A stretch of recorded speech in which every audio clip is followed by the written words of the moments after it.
इंतज़ार। 15 अगस्त आज कितनी है? 3 तारीख 3 अगस्त। 15 अगस्त पास में ही है।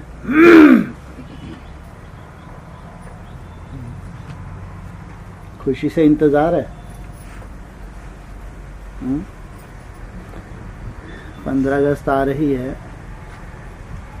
खुशी है, खुशी से इंतज़ार है, या चेहरे लटके मालूम नहीं क्या है 15 अगस्त में। खुशी है। खुशी किनको होगी 15 अगस्त की? नहीं तो 15 अगस्त के साथ क्या हुआ था? 1947 में जब भारत आज़ाद हुआ था, साथ साथ खून की नदियां बही थीं। तो 15 अगस्त की खुशी किनको है? हैं जी? किनको खुशी है 15 अगस्त की? भारतवासियों को, जो बलिदान कर रहे हैं, जो उस 15 अगस्त को लाने के लिए बलिदान कर रहे हैं। बड़े से बड़ा बलिदान कौन सा है भारतवासियों का? हैं जी? बड़े से बड़ा बलिदान जो भारतवासी कर सकते हैं, विदेशी नहीं कर सकते।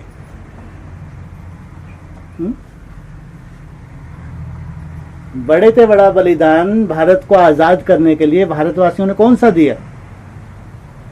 बेहद में कोई बलिदान नहीं किया, ऐसे ही आ गया है। याद का छाट बढ़ाया, पवित्रता, ये है बड़े से बड़ा बलिदान। और जो प्योर आत्माएं नहीं है पवित्र, उनको याद आ ही नहीं सकती वो क्या बलिदान करेंगे। अगर याद से ही पूरा गुल खिल रहा है तो याद भी कौन कर सकते हैं? वो पवित्रता का सागर है जिसको याद करना है। अपवित्र आत्मा उसको याद कर ही नहीं सकती। अगर हम याद कर रहे हैं उसको, तो हम छाती ठोक के कह सकते हैं कि हम पवित्र हैं।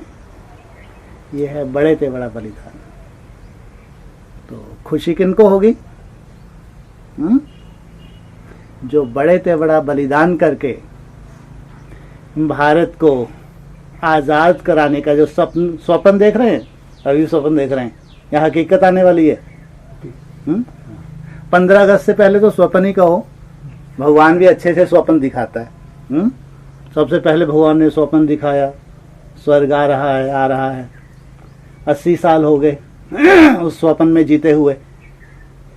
इसलिए 15 अगस्त तक क्या कहेंगे? अभी तो स्वप्न है, लेकिन साकार होने में हथेली पे स्वर्ग। तो खुशी किनको होगी? हाँ, जो भारतवासी हैं, जो मेहनत कर रहे हैं, जो ला रहे हैं, जो आज़ादी दिवस मनाएंगे। पहली बार आज़ाद हो रहा है ये भारत। पहले भी कभी आज़ाद हुआ था?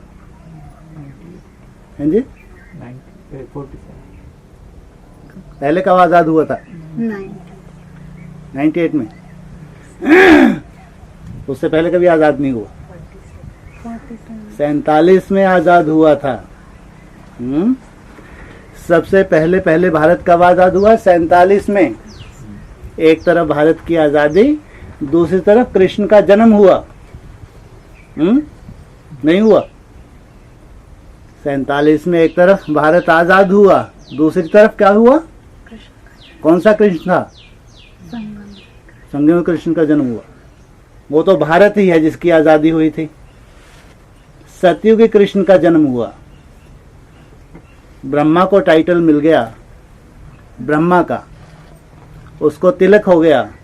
सतयुग में तुम क्या बनोगे? कृष्ण बनोगे।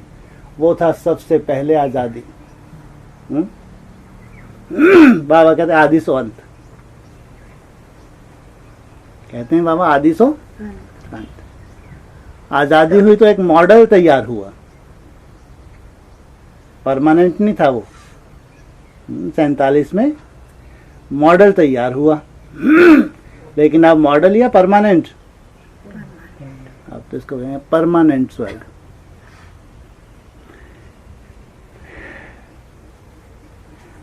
बता रहे हैं अभी कल परसों जो बाबा कैसेट चली तो उसमें बताया जो दो तरह की आज़ादी है। कौन सी आज़ादी बताई उसमें? एक तो बाहर की और एक अंदर की। अंदर की कौन सी? मन बुद्धि। हैं जी? मन बुद्धि में जो संकल्प वगैरह कहते हैं गर्भ जेल उसकी समाप्त। अब जाके गर्भ जेल समाप्त हो रही है उसकी। अरे इसकी गर्भ जेल अब समाप्त हो रही है जाके, अब जाके इसका अमरलोक शुरू हो रहा है। कब हुई इसकी आजादी? इसका अमरलोक कब शुरू हुआ? हैं जी? 87 हाँ 87 87 में मृत्युलोक खत्म। खत्म हुआ। गर्भ कौन सा शुरू हुआ? अमरलोक का गर्भ था वो, मृत्युलोक का नहीं। उस गर्भ में कोई दुख शांति नहीं, वो गर्भ महल शुरू हुआ। कितना समय रहा उस गर्भ महल में? 10.5 हैं जी? लगभग 10 साल, 10 साढ़े 10 साल। तो गर्भ महल से बाहर आ गया, आज़ादी हुई।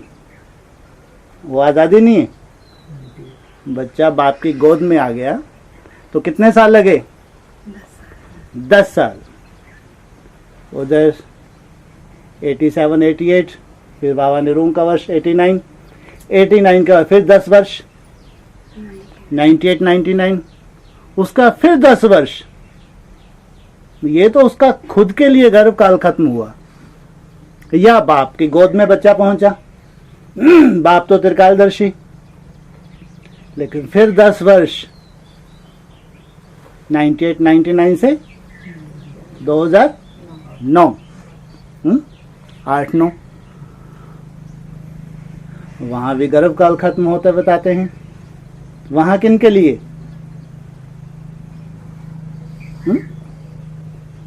वहां एक छोटा सा परिवार, जैसे कहते हैं ना, जब फल पक जाता है तो झाड़ से अलग डिटैच हो जाता है, उस फल में अब बीज है और उस बीज से फिर नए झाड़ की उत्पत्ति होनी है। तो 2009 में कहेंगे छोटे से परिवार के लिए 10-10 साल का पीरियड है। ये 3-4 आयाम हैं। 87 88 एक वर्ष रोम, 98 99 2008 9, और ये है 2017 18, वहां से 10 वर्ष और। अष्टदेव खास और उनका परिवार। इसको बाबा ने ब्रह्मा की 3-4 बार सृष्टि का भी जिक्र किया। ब्रह्मा ने 3 बार सृष्टि की रचना की, पसंद नहीं आती हर बार, फिर तोड़ देते हैं, फिर नई सृष्टि का निर्माण करते हैं।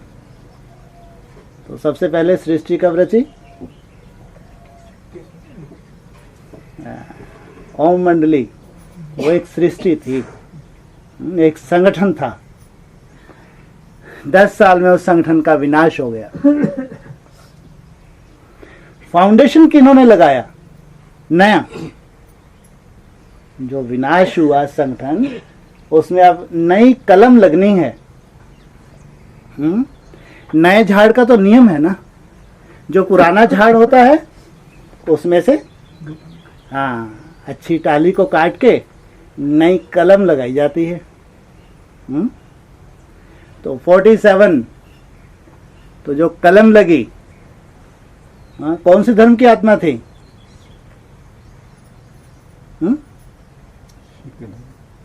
सिख धर्म की आत्मा। कौन कौन?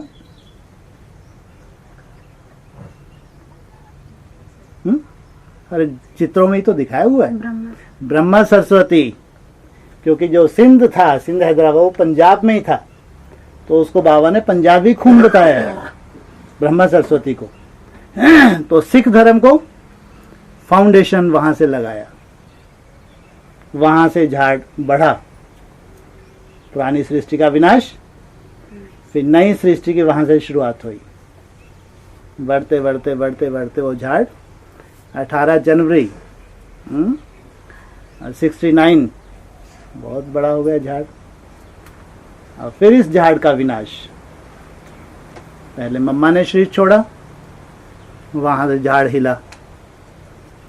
ब्रह्मा बाबा ने शरीर छोड़ा तो पूरी तरह से झाड़ हिल गया। जो भविष्यवाणी थी वो झूठी हो गई। कौन सी भविष्यवाणी? आने वाले 10 वर्षों में भारत में भ्रष्टाचार विकारों का अंत हो जाएगा, लक्ष्मी नारायण का राज आ जाएगा। विनाश हो गया।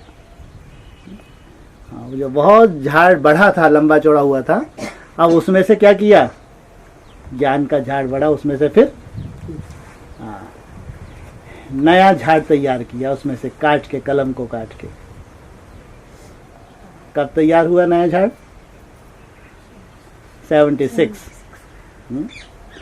76 में फाउंडेशन कौन बना सिख धर्म की आत्मा? जगदम्बा माँ सिख धर्म को फाउंडेशन बनाया। वहां से फिर ये झाड़ लंबा चौड़ा हुआ। पहली बार 47 में विनाश, दूसरी बार 76 में विनाश, अब ये तीसरा विनाश कब बताया बाबा ने? कब होगा? 2017-18। वही सिख धर्म की आत्मा आदि सो अंत। वही आदि वाली सिख धर्म की आत्मा फिर फाउंडेशन बनी। वहां तो मॉडल तैयार किया। आदि सो अंत वही होगा या कुछ चेंज हो जाएगा? हैं? चेंज हो जाएगा। मुरली में बोला है, बोला है आदि सो अंत। वही 47 वाली सिख धर्म की आत्माएं जो फाउंडेशन बनी, वही फिर से फाउंडेशन बनती हैं।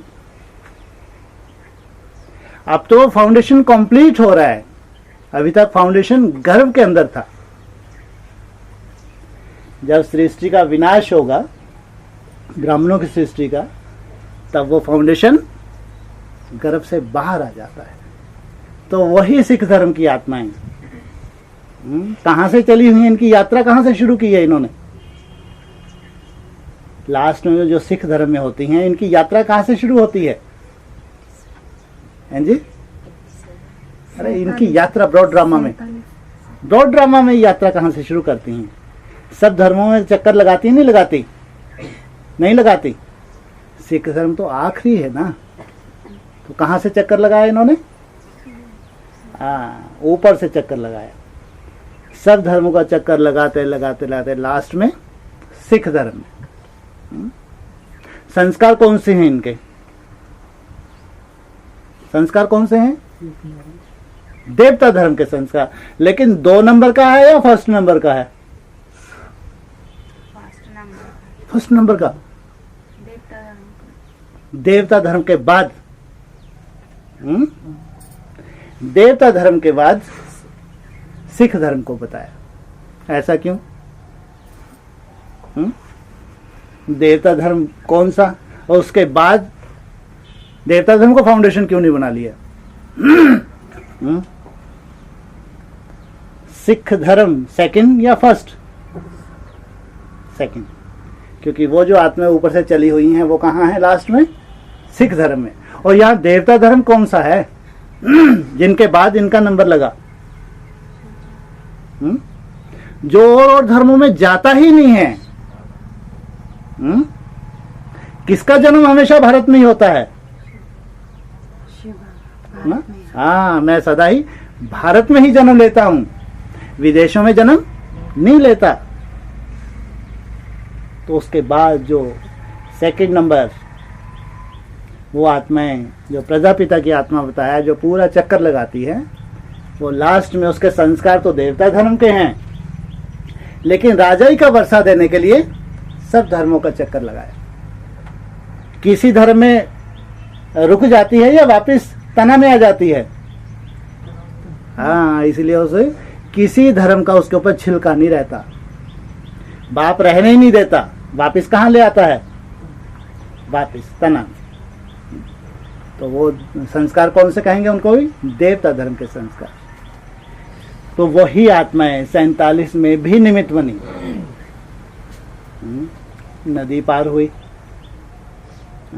जब 60 वर्ष के होते हैं तो बच्चों को राज तिलक देते हैं और खुद वानप्रस्थ में चले जाते हैं। राज तिलक किसको मिला? ब्रह्मा बाबा को राज तिलक मिला कि ब्रह्मा कुमारी ईश्वर विश्वविद्यालय के नाम से आप बैठिए, कारोबार चलाइए। राज तिलक देने वाला कौन? बाप। बाप लिखाते थे, बाबा लिखते थे। और 10-15 पेज लिखाते थे। बाप लिखाते थे, बाबा लिखते थे। तो रचयिता कौन हो गया? बाप है रचयिता, राज तिलक देने वाला, और ब्रह्मा है रचना। इसलिए आदि सो अंत। 47 में जो मॉडल तैयार हुआ वो था मॉडल, लेकिन अब मॉडल नहीं, अब ये परमानेंट स्वर्ग। 15 अगस्त कृष्ण जन्माष्टमी। भारत की आजादी, नई दुनिया आ गई। भारत आजाद होगा तो नई दुनिया आ गई। तो नई दुनिया की खुशी नहीं होती? या बार बार पाकिस्तान और हिंदुस्तान की मारकाट दिखती है? हैं? जो सिविल वार होता है भारत की आजादी के साथ साथ ही होता है, ध्यान रखना। जो सिविल वार हुआ कब हुआ? इधर भारत आजाद हुआ, उधर खून की नदियां बहीं। इसलिए बाबा ने बोला घोर नरक में, घोर नरक में स्वर्ग की सौगात। भारतवासी तो खुशी मनाते हैं कि हमने बलिदान किया, भारत आजाद हुआ। और लूटपाट मार काट करने वाले वो सब स्वार्थी थे या निस्वार्थी थे? वो सब स्वार्थी थे, और धर्मों का उनके ऊपर छिलका था। वही अभी जो खून की नदियां बाबा ने बोला है, सिविल वार जो बोला है, वो सिविल वार में कूद जाएंगे। वो 60,000 या उनके वंशज, माना अगर सिविल वार में कूद जाएं, इधर भारत आजाद हुआ, उधर दुख शांति दुख शांति दुख शांति दुख शांति। हाँ, कोई कड़ा हिसाब किताब है किसी जन्म का, हमारे सामने आ गया, लेकिन हम अनिश्चय बुद्धि नहीं है बाप के प्रति, ये बात अलग। कोई कड़ी परीक्षा भी हो सकती है, कड़े ते पड़ा कोई पेपर भी किसी जन्म का सामने आ सकता है, लेकिन बाप के प्रति, ज्ञान के प्रति अनिश्चय बुद्धि नहीं है, तो उसको क्या कहेंगे? वो आजादी में है या बर्बादी में है? दिख रही है बर्बादी, लेकिन अंदर जो उसके आजादी है, बाप के प्रति जो निश्चय है, ज्ञान के प्रति जो निश्चय है, तो संस्कार अंदर ही अंदर उसका कौन सा बन रहा है? आजादी का या बर्बादी का? आजादी का संस्कार। बर्बादी तब होती है जब अनिश्चय बुद्धि बन जाते हैं। ऐसी परिस्थिति, ऐसा पेपर आ जाए, कोई ना कोई ऐसा हिसाब किताब कड़ा सामने आ जाए, तो बाप के प्रति और ज्ञान के प्रति अनिश्चय हो जाए, समझो जो खून की नदी बही, उसमें हम मृत्यु को प्राप्त हो गए, अनिश्चय बुद्धि बन गए, बाप से दूर हो गए। इसलिए भारत की आज़ादी तो माना बहुत खुशी की बात भारतवासियों को, जिन्होंने इतनी मेहनत की है। भारतवासी जानते हैं इतनी मुश्किल से हमने भारत को आज़ादी दिलाई है, किस लिए? किस लिए? भारत खुश रहे बस। भारत माता खुश रहे, इनको देख देख के हम भी खुश। अरे आज़ादी किस लिए दिलाई है?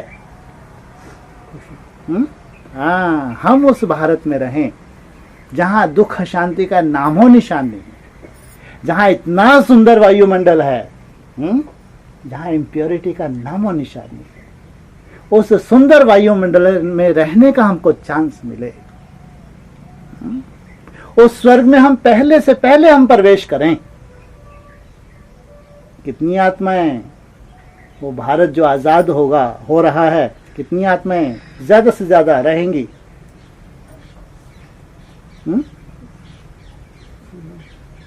हैं जी? बस ये ज्यादा से ज्यादा हो गई। 16,000 बस, माना 4.5 लाख को छोड़ देंगे जिन्होंने बाप को पहचाना है।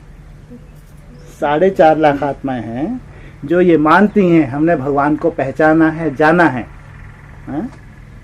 वो आज़ादी के हकदार नहीं है, उनको नहीं जाना चाहिए। उनकी सबसे बड़ी विशेषता, उन्होंने बाप को पहचाना। ये 500-700 करोड़ आत्माओं ने नहीं पहचाना। ये भी उनकी कोई तपस्या है पिछले जन्मों की, जो भगवान ने उनको तीसरा नेत्र दिया। प्रैक्टिकल बाप के स्वरूप को जो उन्होंने पहचाना, ये भी उनकी तपस्या है। तो ये 4.5 लाख आत्माएं उस आजाद भारत का हिस्सा बनेंगी, उस आजाद भारत में रहेंगी। लेकिन बाबा कहते हैं नंबरवार, अभी 8, 108, 16,000, 4.5 लाख। इसलिए बलिदान 4.5 लाख का बलिदान नहीं है, हैं? उनका कोई बलिदान नहीं है। 4.5 लाख ने भगवान को पहचाना। इसलिए मुरली में भी बोला है उनकी कोई ना कोई ऐसी खसूसियत है जो पहली डिनाइस्टी की प्रजा भी बनी। साधारण बात नहीं है, बहुत बड़ी बात है। ऐसा बोला है, लेकिन बलिदान नहीं है। तो बलिदान कितनों का है? बोले बलिदान तो ज्यादा इनका कहेंगे जो कुटिया से जुड़े हैं, यही बलिदान कर रहे हैं, 1-2 बजे से उठ रहे हैं, यही बलिदान कर रहे हैं, 8, 10, 12, 14 घंटे का चार्ट बना रहे हैं, पवित्रता के प्रति विशेष अटेंशन है, ऐसा। ये तो है ही, ये तो दिख रहा है। लेकिन यही संस्कार उन आत्माओं के भी हैं जो आज आपके बीच में नहीं हैं। यही संस्कार हैं, आपके बीच में नहीं है, लेकिन अमृत वेले के प्रति उनका अटेंशन है। हम बाप को खूब याद करें, ऐसा उनमें संस्कार है। आपके संगठन में आने से तो उनको 4 चांद लग जाते हैं। उनको जैसे कि एक सहारा मिल जाता है, ऐसा संगठन मिल जाता है जो उनकी एक जिज्ञासा है, उनके अंदर वो बीज है कि ऐसा संगठन होना चाहिए। खूब बाबा को याद करें, सब खूब अमृत वेला करने वाले हों, वो भी इस आजादी में हिस्सेदार हैं। इसलिए बाबा कहते हैं पूरी राजधानी माना 16,000, पूरी राजधानी माना 16,000 आत्माएं। इनको कहेंगे भले ही ये संगठन में नहीं है, कहीं भी हैं, विश्व के किसी कोने में भी हैं, लेकिन ये सहयोगी हैं। इसलिए सबसे पहले अधिकारी हैं नंबरवार। ये उस आजाद भारत में सबसे पहले सुख के भांति बनते हैं, सुख लेने के अधिकारी बनते हैं। इसलिए आजादी दिवस की खुशी होनी चाहिए। अगर कोई कर्म भोग है, मनसा का कर्म भोग है, कोई बड़े से बड़ा हिसाब किताब भी है, तो भी अपना ही है, किसी जन्म का है, या भगवान ने अचानक दे दिया। भक्ति मार्ग में क्या बोलते हैं? तू ही सुख देता है, तू ही दुख देता है। मुरली में बाबा कहते हैं अरे मैं दुख देता हूँ? बताते बाबा कहते हैं मैं तो सुख भी नहीं देता। अगर मैं दुख नहीं देता, सुख भी नहीं देता। क्यों? क्योंकि मैंने तो गीता में लिख दिया, मनुष्य आत्मा खुद ही अपना मित्र है, खुद ही अपना शत्रु है। अब हम तो त्रिकालदर्शी नहीं हैं, हम तो अपने इस जन्म को जानते हैं। ब्राह्मणों की दुनिया में, हिस्ट्री में प्योर से प्योर आत्मा कौन सी आत्मा थी? ब्राह्मणों की जो पिछली हिस्ट्री है ब्रह्मा कुमारी आश्रम की है, ओम राधा। उससे जास्ती कोई पवित्र था? उसको रोग कौन सा था? कैंसर का रोग था। बाप रे बाप, इतनी पवित्र आत्मा, पूरे यज्ञ को संभालने वाली आत्मा, रोग कितना बड़ा। तो क्या उसका ब्राह्मण जन्म का कोई हिसाब किताब था क्या? हैं? ब्रॉड ड्रामा में किसी जन्म का हिसाब किताब था, इसलिए उसने हंसते हंसते उसको स्वीकार किया। एक तो याद की यात्रा, दूसरा बाप के प्रति निश्चय। इससे वो आत्मा सदा के लिए मुक्त हो गई या फिर गर्भ में गई? मुक्त हो गई, अव्यक्त हो गई, और उसको गर्भ में नहीं जाना, सजा नहीं भोगनी। ऐसे ही जो निश्चय बुद्धि हैं यहाँ पे बाप के बच्चे, अगर कड़े से कड़ा कोई कर्म भोग भी है किसी जन्म का, हाँ, भोग का रूप बहुत बड़ा है, और बाप के प्रति निश्चय बुद्धि हैं, ज्ञान के प्रति निश्चय बुद्धि हैं, तो अकल्याण होगा या कल्याण होगा? कल्याण ही होगा। तो ये भारतवासी हैं, उनको खुशी होनी चाहिए, इतना निश्चय होना चाहिए कि हम जो मेहनत कर रहे हैं, ये भारत की जो आज़ादी है जो सामने है, हम उसके हिस्सेदार हैं, हमारा सहयोग है, इसलिए हम अधिकारी हैं। हम अधिकार के साथ कह सकते हैं हमने भारत को आज़ाद कराया। ये भी एक नशा है, नहीं है? हाँ? भारतवासियों को ये नशा नहीं रहना चाहिए कि हमने भारत को आज़ाद कराया है। इतना नशा रहता है? या माया ऐसे चेहरे लटकाती रहती है, 15 अगस्त सामने खड़ा है, अभी हम अपने चार्ट से संतुष्ट नहीं हैं। और नशा भुला देती है माया। ये नशे में तो हम टिक ही नहीं पाते कि हम तो भारत को आज़ाद करा रहे हैं। इसलिए कितना भी माया का ऑपोजिशन हो, लेकिन जो आप मेहनत कर रहे हैं ये है आपका बलिदान। मेहनत से आप पीछे नहीं हट रहे हैं, इसलिए वो डेट भी पीछे नहीं हट रही। जब तुम पीछे नहीं हट रहे फिर भी लगे हो, तो डेट पीछे हट सकती है? हाँ, 16 अगस्त हो सकती है।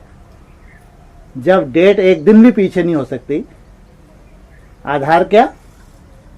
कि हम भी डटे हैं, हम भी पीछा नहीं छोड़ रहे, हम भी पीछे नहीं हट रहे, इसलिए डेट भी फिक्स है। इसलिए नशा होनी चाहिए, खुशी होनी चाहिए। ये जो भारत का आज़ादी 15 अगस्त और जन्माष्टमी 98 में जो मनाया था हमने, ब्राह्मणों की हिस्ट्री में है। अभी ये तो विशेष रूप से भविष्य की जो भविष्यवाणी बाप ने की है, इसका तो इंतजार है, लाखों ब्राह्मणों को इंतजार है। और मुट्ठी भर ब्राह्मण संगठित रूप में मेहनत कर रहे हैं, मुट्ठी भर सूर्यवंशी। कहाँ हो रही है मेहनत? ये मेहनत कहाँ हो रही है भारत की आज़ादी की? नई दुनिया। जो नया संगठन है, सूर्यवंशियों का संगठन है, उनमें ये संस्कार हैं। वो जो संस्कार है, उन संस्कारों के आधार से उनको प्रेरणा मिल रही है, वो लगे हैं, दिन रात लगे हैं, चैन से नहीं बैठ रहे वो सूर्यवंशी, जिनके लिए बार बार बाबा ने बोला NS, नई दुनिया। तो नई दुनिया की जो भांति है, नई दुनिया के जो जितने भी स्टूडेंट्स हैं, वो लगे हुए हैं 1-1-1 लाने के लिए। उनको मालूम है एक तरफ घोर अज्ञान की रात्रि है, और हम 1-1-1 ला रहे हैं। तो खुशी क्यों नहीं होती भाई? ये सच्चाई नहीं है क्या? कभी घोटते हो दिन में इस बात को? हाथ खड़ा करो जो इस बात को दिन में रिपीट करता है। रिपीट करते हो इस बात को? एक तो होता है मर्ज रूप में है हमारे में, मर्ज रूप में ये संस्कार है हमारे में कि हमने ज्ञान की सच्चाई को जान लिया कि भगवान ने हमको निमित्त बनाया हुआ है, और हम निमित्त बन के, उसकी कठपुतली बन के अमृत वेले उठ रहे हैं, अमृत वेले मेहनत कर रहे हैं, 10, 12, 14 घंटे मेहनत कर रहे हैं, चार्ट की मेहनत कर रहे हैं, क्योंकि मर्ज रूप में हमारे में वो बाप ने बीज डाल दिया। लेकिन इमर्ज रूप में आपको विशेष रूप से याद आ जाए और खुशी आ जाए थोड़ी देर के लिए, या अमृत वेला उठते से खुशी आ जाए, आज मेरे को जितनी दिन भर कमाई करनी है। ये आपने देखा है जब वो भारत आज़ाद के लिए जितने भी ये थे, आज़ादी के लिए लगे हुए थे, तो वो जाते थे घर घर। उनको धन भी चाहिए था, तो कोई कोई बेचारी माताएं अपने पूरे गहने दे देती थी, जो घर में जितना पैसा है वो दे देते थे, और जिससे जो बनता था उन्हें त्याग किया। ऐसा नहीं जो सामने कटे हैं, सामने गए हैं, गोलियां खाई हैं, वो ही निमित्त नहीं है। जिन्होंने जिस रूप से भी त्याग किया है वो सब के सब भारत की आजादी के निमित्त हैं। उनका अपना अपना बलिदान है। इसलिए अमृत वेले उठते से ही ये खुशी का संकल्प होना चाहिए, जो भारत आजाद होने जा रहा है, आज मैं जो भी कमाई करूंगा या करूंगी कहाँ जाएगी मेरी कमाई? भारत की आजादी के लिए। इतना बड़ा दिन आने वाला है, इतना बड़ा दिन 5000 वर्ष में एक ही बार आता है। 5000 वर्ष में ये दिन जो है 15 अगस्त 2017, ये फिर आएगा क्या? और इतना बड़ा दिन कभी आएगा क्या? फिर आएगा? बड़े से बड़ा दिन 15 अगस्त 2017 है, या बड़े से बड़ा दिन 98 15 अगस्त था? 2017। 98 बड़े से बड़ा दिन नहीं है। 98 15 अगस्त बड़े से बड़ा दिन कहेंगे, या 15 अगस्त 2017 बड़े से बड़ा दिन कहेंगे? 17 कहेंगे। 17 क्यों कहेंगे? 98 क्यों नहीं कहेंगे? क्योंकि ये फाइनल है। मैं 98 में सत्य कायम नहीं हुआ, मैं 98 में असत्य कायम हुआ कि तीसरा नेत्र खुला, विनाश शुरू हो गया। तो उस समय इसलिए नहीं मानते ना, क्योंकि मुरली में ही बोला है, जब भोलेनाथ का जब तीसरा नेत्र खोलता है तो विनाश हो जाता है। इसलिए आप वैल्यू नहीं देते क्या? तो बड़े से बड़ा दिन 98 15 अगस्त है, या बड़े से बड़ा दिन 2017 15 अगस्त? हैं जी? फिर बोले 17। 98 क्यों नहीं? क्योंकि वो तो गुप्त है ना। विनाश हुआ। गुप्त माना कहाँ गुप्त है? सब तो जानते हैं। गर्भ काल पूरी एडवांस पार्टी जानती है, पूरी एडवांस पार्टी जानती है कि 15 अगस्त 98 भारत आजाद हुआ, पंछी उड़ गया, और मुक्ति वर्ष मनाया गया स्पेशल। अज्ञानियों की दुनिया से मुक्त हो गए। अब हम बस जो हमारे बच्चे हैं उन्हीं से मिलेंगे। उस समय कृष्ण की प्रत्यक्षता और बाप बच्चे की एक साथ कहाँ हुई थी? मैंने गुप्त रीति थी ना, तो प्रत्यक्ष रूप से। ये बता रहे हैं कि जो गुप्त था कृष्ण बच्चा, बाप भी गुप्त, ये बात सही है। केवल सूर्यवंशी जिस सच्चाई को जानते हैं वो 60,000 भस्म होने वाले नहीं जानते। हाँ, ये कहेंगे बाप स्वयं को कभी भी प्रत्यक्ष नहीं करता है, बाप ने स्वयं को गुप्त रखा हुआ है। इसलिए बाप बच्चों को प्रत्यक्ष करता है, बच्चे बाप को प्रत्यक्ष करते हैं। इसलिए बच्चों में बड़े से बड़ा बच्चा कृष्ण बच्चा, उसी से कहते हैं 111। जबकि 111 होना चाहिए जो उसको जन्म देने वाला बाप है। कायदा क्या कहता है? मुरली में 111 कब बताया? 76। कि जो कृष्ण बच्चे को जन्म देना वाला बाप है, वो पहले स्वर्ग में होगा, तब बच्चे को स्वर्ग में जन्म देगा, या खुद नरक में है बच्चे को स्वर्ग में जन्म देगा? खुद स्वर्ग में चाहिए। इसलिए मुरली में 111 76 को बताया। लेकिन ब्राह्मणों की दुनिया में आंखों में पट्टी कहो, अंधे के औलाद अंधे कहो। इसलिए जब बच्चा जन्म लेता है वहां से प्रत्यक्षता की शुरुआत होती है।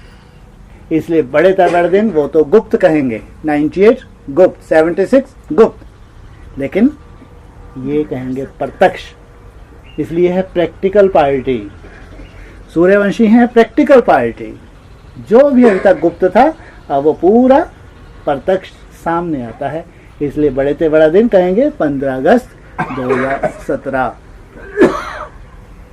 अभी तक बाप गुप्त था, लेकिन अभी बाप जिन बच्चों को प्रत्यक्ष कर रहे हैं उन बच्चों से बाप की प्रत्यक्षता होती है। खुशी होती है? यही बार बार क्यों पूछो? खुशी होती है, खुशी होती है, है? और ये कोई पूछने की बात है क्या? फिर पूछें खुशी होती है आपको? एक भी हाथ खड़ा नहीं कर रहा अभी भी। तो जरूर कुछ संशय है, बाप को भी संशय है। त्रिकालदर्शी होने के बाद भी बाप को संशय है। सोचो आप, बाप है, लेकिन खुशी नहीं है इस बात को। ये बच्चा बोल रहा है संशय नहीं है लेकिन खुशी नहीं है। और यही बाप याद दिला रहे तुमको खुशी नहीं है तो क्यों है, खुशी होनी चाहिए। यही तो बाप याद दिला रहा है, ये तुम्हारा भविष्य है। तुम केवल अपने वर्तमान को देख रहे हो, तुम केवल अपनी मनसा को देख रहे हो, अपने हिसाब किताब को देख रहे हो।